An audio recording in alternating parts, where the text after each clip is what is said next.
आज मैं एक साखी सुनाती हूँ जो हमें यह समझाएगी कि संत किस तरह हमें 84 लाख योनियों के जेल खाने से निकालते हैं।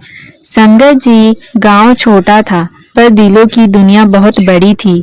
वहाँ के लोग सादगी में जीते थे और हर आंगन से रोटियों की महक आती थी। बच्चे गलियों में खेलते और बुजुर्ग चौपाल पर बैठकर कहानियां सुनाते।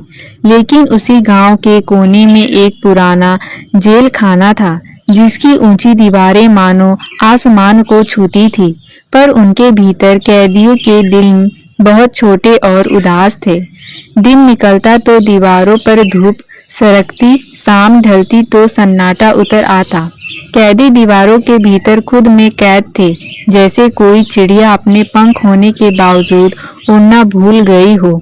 एक दिन सर्दियों का ऐसा तूफान आया कि गांव का हर घर कांप उठा। बर्फ और ओले बरसने लगे। जेल के कैदियों को उसी तूफान में काम पर भेजा गया। ठंडी हवा उनके पतले कपड़ों को चीरती चली जा रही थी। उनके ओठ नीले पड़ गए, शरीर ठंडे से शून्य था, लेकिन उन्हें काम जारी रखना था। उसी समय एक गांव वाला जिसका नाम था हरिदास जेल के पास से गुजर रहा था। उसने उन कैदियों को देखा जो बर्फ में काम करते हुए कांप रहे थे। हरिदास रुक गया। उसने खुद से कहा, अगर मैं इस सर्दी में अपने घर में रजाई ओढ़कर बैठा हूँ तो क्या यह इंसाफ है कि ये लोग ऐसे ठिठुर रहे हैं। उनके भीतर करुणा जागी। वह घर भागा, चूल्हा जलाया और बड़े बर्तन में पानी डालकर उसमें दालचीनी, अदरक और इलायची डाली। थोड़ी देर में चाय की महक पूरे घर में फैल गई। उसकी पत्नी ने पूछा, इतनी चाय किसके लिए बना रहे हो? हरिदास ने मुस्कुराकर कहा, उनके लिए जो दुनिया की ठंड में भी इंसान है। वह बर्तन लेकर जेल पहुंचा। पहरेदारों ने पहले रोका, पर उसकी सच्चाई देखकर रास्ता दे दिया। जब उसने कैदियों के हाथों में गरम चाय के प्याले थमाए तो वह सिर्फ एक पेय नहीं था, वह मानवता का पहला घूंट था। कैदियों के चेहरों पर जो सुकून आया वह देखकर हरिदास की आंखें भर आई। कहते हैं कि नेकी की लहर रुकती नहीं, फैलती है। कुछ दिनों बाद गांव की एक महिला शांति देवी, जो तंदूरी रोटियों की माहिर थी, जेल के पास से गुजरी। उसने देखा कि कैदियों को बासी और बेस्वाद खाना दिया जा रहा है।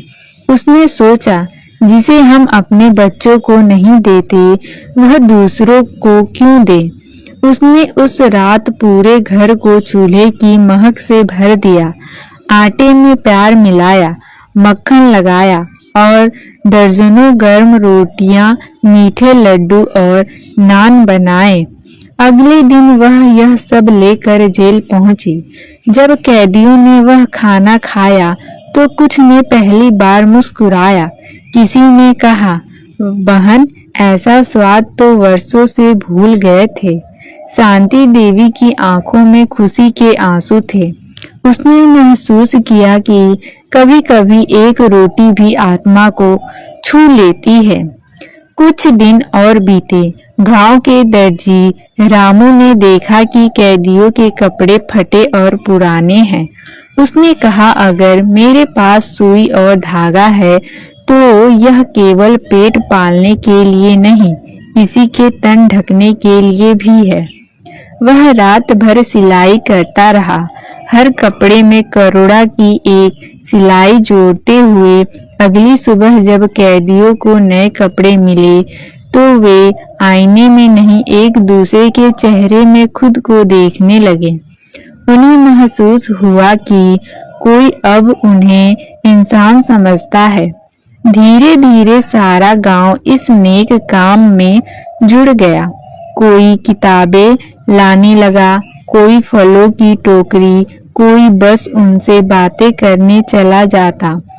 पर संगत जी, एक बात अब भी अधूरी थी। कैदियों के शरीर तो गर्म हो गए, पेट भर गया, तन ढक गए, पर उनका दिल अब भी उदास था, क्योंकि वे अब भी वहीं थे, दीवारों के भीतर, बंद दरवाजों के पीछे। उन्हें अब असली आजादी चाहिए थी, आत्मिक मुक्ति। फिर एक दिन गांव में एक महात्मा आए। वे बहुत ज्ञानी और करुणामय थे। उनके चेहरे पर शांति का तेज था।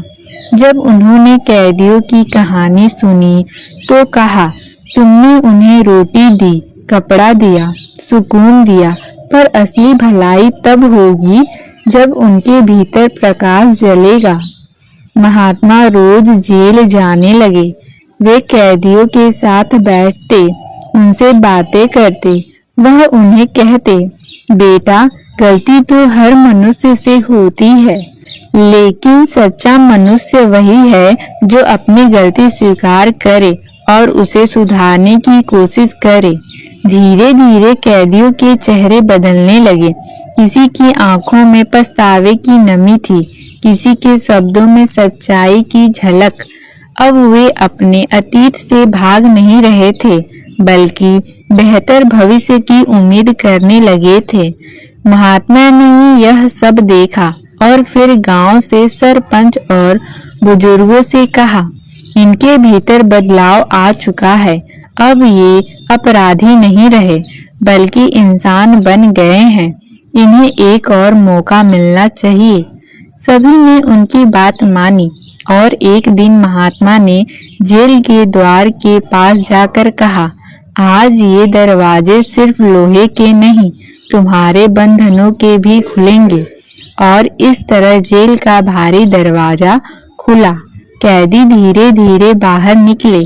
धूप की किरणें उनकी आंखों में पड़ी, पहले चुभी, फिर चमकीली लगी।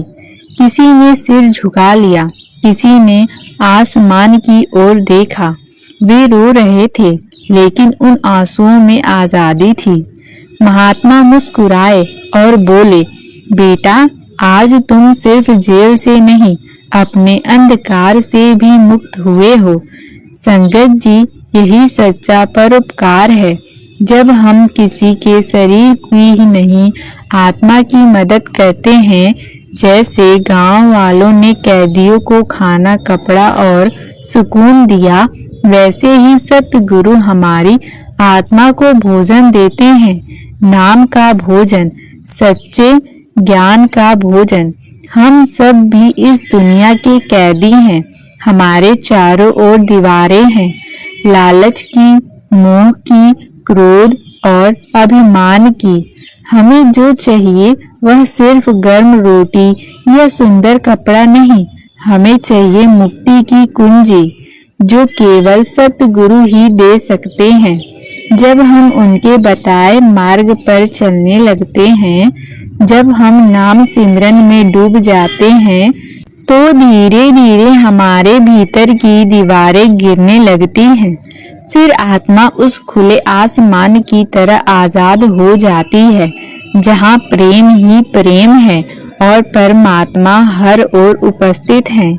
इसलिए सच्चा परोपकार वही है जो किसी को जीवन का अर्थ सिखा दे, क्योंकि जिसने किसी को प्रेम और मुक्ति का रास्ता दिखा दिया, उसने संसार का सबसे बड़ा उपकार कर दिया।